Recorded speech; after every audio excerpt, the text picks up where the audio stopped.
Back to my channel Shri vlog. So ಇವತ್ತಿನ ವ್ಲಾಗಲ್ಲಿ ನಾನು for the first prawns ghee ರೋಸ್ಟ್ನ ಮಾಡ್ತಾ ಇದ್ದೀನಿ ಆ್ಯಂಡ್ ಫಸ್ಟ್ ಟೈಮ್ ಪ್ರಾನ್ಸ್ ತಿಂತಾ ಇದ್ದೀನಿ. ಸೊ ಅದನ್ನು ನಿಮ್ಮ ಜೊತೆಗೆ ಹಂಚ್ಕೊಳ್ಳೋಕ್ಕೆ. ಸೊ ನಾನು ಆಲ್ರೆಡಿ ಪ್ರಾನ್ಸ್ನ ಚಿಲ್ಲಿ ಪೇಸ್ಟ್ ಮತ್ತು ಉಪ್ಪು ಮತ್ತು ಅರಿಶಿನ ಈ ಮೂರು ಹಾಕ್ಬಿಟ್ಟು ಕಲಿಸ್ಬಿಟ್ಟು ಇಟ್ಟಿದ್ದೀನಿ, ಸುಮ್ಮನೆ ಮ್ಯಾರಿನೇಟ್ ಮಾಡಿದ್ದೀನಿ. ಆ್ಯಂಡ್ ಇವಾಗ ನಾವು ಇದನ್ನು ಡ್ರೈ ರೋಸ್ಟ್ ಮಾಡ್ಕೊಂಡಿದ್ದೀನಿ. ಸೊ ನಾನು ಫಸ್ಟು ಬಾಡ್ಗೆ ಮೆಣಸಿನ್ಕಾಯಿ ಮತ್ತು ಖಾರದ ಮೆಣಸಿನ್ಕಾಯಿ ತೊಗೊಂಡಿದ್ದೀನಿ. ಬಾಡ್ಗೆ ಮೆಣಸಿನ್ಕಾಯಿ ಆ್ಯಸ್ ಯೂಶುವಲ್ ಫಾರ್ ಕಲರ್, ಖಾರದ ಮೆಣಸಿನ್ಕಾಯಿ ಖಾರಕ್ಕೆ. ಆ್ಯಂಡ್ ಅದಾದಮೇಲೆ ನಾನು ಧನಿಯಾಕಾಯಿ ತೊಗೊಂಡಿದ್ದೀನಿ, ಮೆಂತ್ಯಕಾಯಿ ತೊಗೊಂಡಿದ್ದೀನಿ, ಮೆಣಸುಕಾಯಿ ತೊಗೊಂಡಿದ್ದೀನಿ, ಸೋಂಪು ತೊಗೊಂಡಿದ್ದೀನಿ, ಜೀರಿಗೆ ತೊಗೊಂಡಿದ್ದೀನಿ, ಅದಾದಮೇಲೆ ಗಸಗಸೆ ತೊಗೊಂಡಿದ್ದೀನಿ. ಸೊ ಮೆಣಸಿನ್ಕಾಯಿನ ಲಾಸ್ಟಲ್ಲಿ ರೋಸ್ಟ್ ಮಾಡೋಣ. ಫಸ್ಟು ಈ ಎಲ್ಲ ಕಾಳುಗಳನ್ನ ಡ್ರೈ ರೋಸ್ಟ್ ಮಾಡೋಣ ಬನ್ನಿ.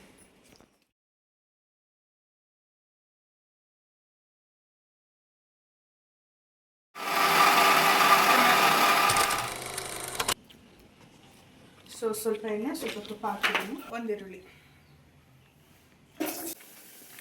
ನೀರಿದೆ, ನೀವು ಇದಕ್ಕೆ ಹಾಕೊಳ್ಳಿ ಗೈಸ್. ನೀವು ನೀರೆಲ್ಲ ಹಾಕೊಂಬಿಡಿ ಗೈಸ್, ನೀರೆಲ್ಲ ತೆಗ್ದ್ಬಿಡಿ. ಆ್ಯಂಡ್ ನನ್ನ ಪ್ರಕಾರ ನೋಡಿ ಗೈಸ್ ಎಷ್ಟು ಚಿಕ್ಕ ಬೀಳ್ತವ್ರೆ. ನಾನು ಏನಾದ್ರು ಭಯ ಪಟ್ಟು ತುಂಬಿಡತ್ತಾರೆ ಗೈಸ್. ನಾನು ಇದಕ್ಕೆ ಇಷ್ಟು ಧೈರ್ಯವಾಗಿರೋದು ಅಡುಗೆ ಮಾಡ್ತಾರೆ ಗೈಸ್. ಇದು ಏನು ಅರ್ಥವೇ ಆಗ್ತಿಲ್ವೇ ಈ ಕೇಸು?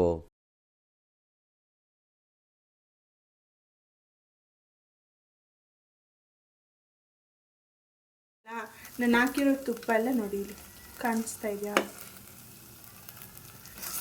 ಇವಾಗೆಲ್ಲ ಟೇಸ್ಟ್ ಮಾಡೋಣ ನಾವು.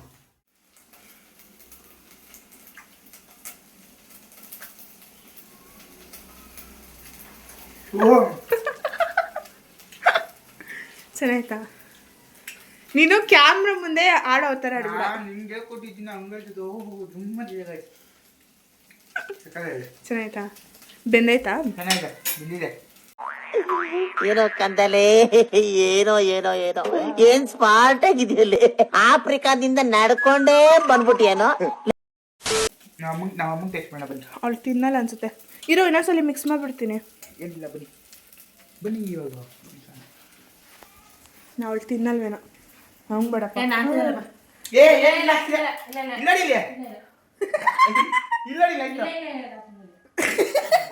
ನನಗೆ ಗೊತ್ತಾನೆ ಅವಳು ತಿನ್ನಲ್ಲ ಅಂತ.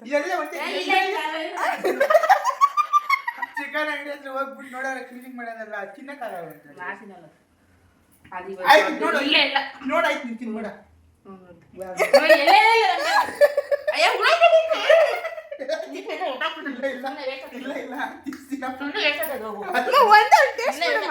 ಒಂದೇ ಒಂದು ಹಿಡ್ಕೊಂಡು ಬ್ಯಾಗ್ ಹಾಕ್ಬಿಡ್ತೀನಿ ನೋಡ. ಇಷ್ಟ ತಿನ್ಸ್ಬಾರ್ದು,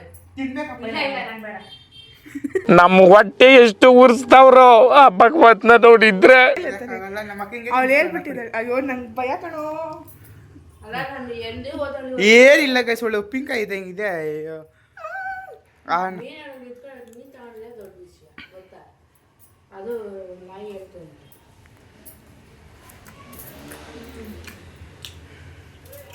ಬಟ್ ಒಂಥರ ಅಲ್ಲ, ಪ್ರಾನ್ಸು ಅಂತ ಹೇಳ್ದಿರ ತಿಂದರೆ ಬಾಯಿ ಮುಚ್ಕೊಂಡು ತಿಂತೀಯ, ಹೇಳ್ಬಿಟ್ಟು ತಿನ್ಸಿದ್ರೆ ಹಿಂಗಾಡ್ತೀಯ. ಟೇಸ್ಟ್ ಚೆನ್ನಾಗಿದೆ. ಬಟ್ ಒಂಥರ ಪ್ರಾನ್ಸ್ ತಿನ್ನಕ್ಕೆ ಒಂಥರ ಸ್ವಲ್ಪ ಕರುಮ್ ಥರ ಇದೆ. ಯಾವ ಹುಳ ಗೊತ್ತಾ? ರೇಷ್ಮೆ ಹುಳ. ಅದು ತಿನ್ನಂಗೈತಾ? ಒಂಥರ ಅದೇನು ಊಟದಲ್ಲೆಲ್ಲ ನೋಡ್ಕೊಂಡು. ಇಂತಹ ಹಲವು ಸಂಗತಿಗಳ ನಡುವೆ ನಮ್ಮನ್ನ ಕಾಡುವಂತಹ ಕಟ್ಟ ಕಡೆಯ ಪ್ರಶ್ನೆ ಹೀಗೂ ಉಂಟೆ. ಇಷ್ಟು ಹೇಳಕ್ಕೆ ಇಷ್ಟಪಡ್ತೀನಿ. ಓಕೆ ಫ್ರೆಂಡ್, ಬಾಯ್.